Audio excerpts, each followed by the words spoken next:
रुकने असेंबली मधोल जी विट्ठल रेड्डी ने लोकेश्वरम मंडल का दौरा करके मुख्तलिफ तरक्याती कामों में हिस्सा लिया।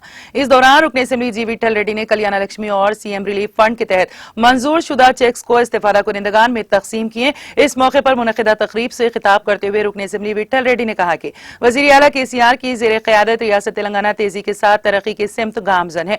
उन्होंने कहा कि गाँव में आने के लिए अर्ली ब्रिज की जदीद तामीर के लिए टेंडर का अमल भेज दिया गया है और जल्द ही अर्ली ब्रिज का काम शुरू कर दिया जाएगा। उन्होंने कहा कि लिफ्ट इरिगेशन के लिए 20 करोड़ की मंजूरी दी गई है और जल्द ही काम शुरू कर दिया जाएगा। उन्होंने कहा कि कर्जों की माफी वादे के मुताबिक की जा रही है और आइंदा हफ्ते 100% कर्जा माफी का अमल मुकम्मल हो जाएगा। इस मौके पर 73 इस्तेफादा कुनिंदगान को कल्याण लक्ष्मी चेक्स और 12 मुस्तफिदीन को सीएम इमदादी चेक्स दिए गए।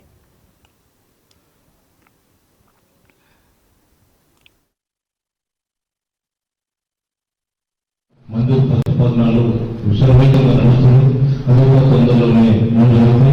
ఆదరణ పాల్గొస్తామని చెప్పి మనం చూస్తూ మరి ఈ సందర్భంగా మరి మనల్ని